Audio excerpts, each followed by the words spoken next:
Hello guys, hello Aquarius, welcome dito sa aking channel, Kapalaran 888 Aquarius. Alamin natin kung anong messages, vibration, gabay energy para sa lahat. Ito ay general reading, so pwede kang makaresonate, gamitin mo yung intuition sa panonood. So for the first 2 weeks of December, nakikita natin yung blessings na matatanggap mo. Aquarius is number 34 or number 7, a blessing for a fresh start. So ano man ang gusto mong simulan, is either love life, work, career, plano, goals, vision, ay posibleng may pagkakataon ka na masimulan mo to bago matapos yung 2024. Okay? So, ibig sabihin, bibigyan ka ng pagkakataon ng ating Panginoon na makapagsimula ulit. Magsimulang magplano, magsimulang mangarap, parang ganun. Okay?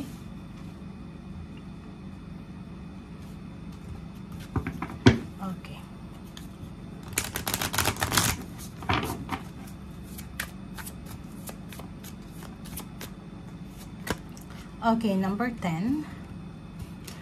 Number 19, it's 10. So, sinasabi din sa'yo na as much as possible, bigyan mo ang sarili mo ng time para makapagpahinga. Rest and rejuvenation, relaxation, spending time alone, spending time with yourself, spending time with the nature, taking care of your health financially, mentally, and emotionally. Lalo na physically. Okay?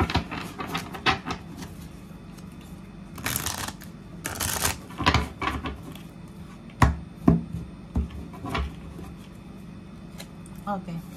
First card natin is Two of Water. So, yun. So, since yung blessing mo is blessing for a fresh start, so, ang posibleng blessing na matatanggap mo dito is partnership, commitment, and reconciliation. So, pwedeng may mag-asawa, mag-boyfriend, girlfriend na hindi magkasundo, magkaibigan, magpapamilya. Posibleng mag-reconcile sila and maayos yung kung ano man na dapat ayusin sa kanilang pamilya. Okay? Next card natin is Four of Water.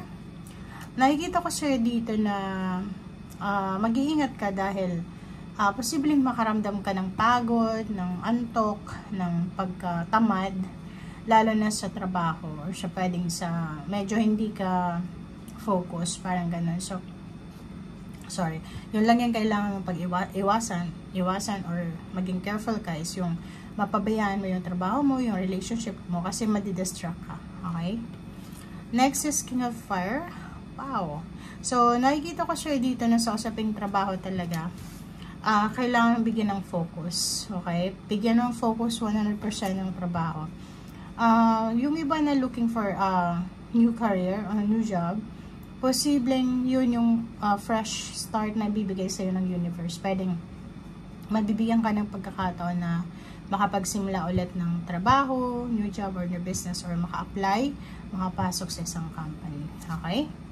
Next card natin is the same din. So, nakikita ko yung motivation.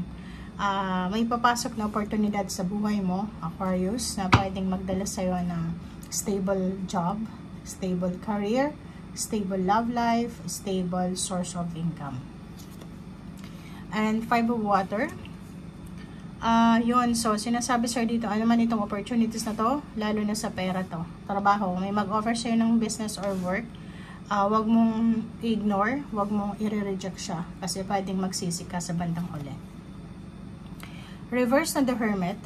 Pag reverse ito, nakikita ko sir dito na pwede kang mag-isip ng hindi mo pinag-iisipan. Pwedeng mag-isip ng hindi pinag-iisipan. Pwedeng gumawa ng actions ng hindi pinag-iisipan. So, be careful kasi pwede siyang temptation. So, eto yung pwedeng temptation. Ingat-ingat dahil baka gumawa ka ng actions ng hindi mo pinag-iisipan. Gumawa ka ng plano na hindi mo pinag-iisipan. And Knight of Earth.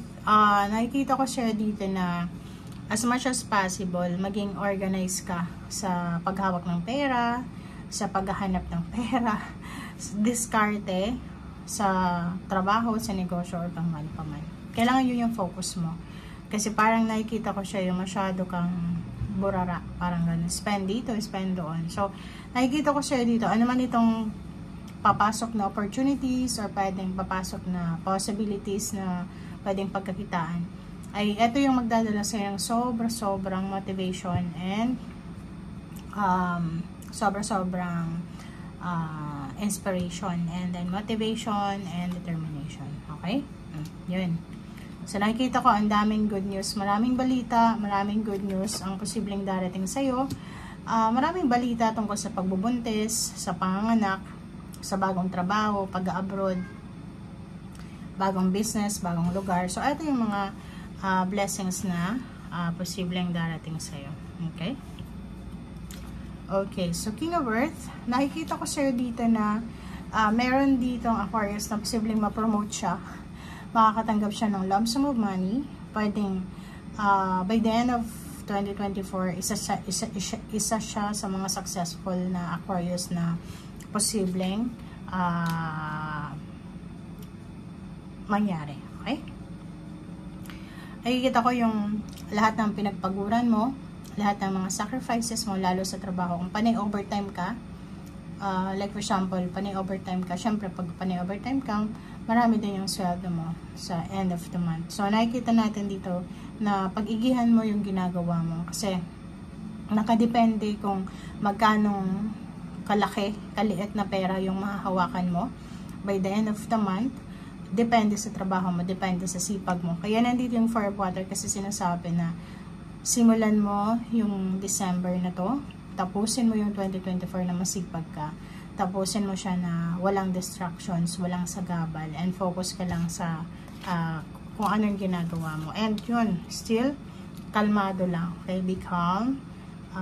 Breathe in, breathe out, parang ganon. Ay, nakikita natin dito na may posibleng positive endings, recovery, and freedom ka na mararamdaman.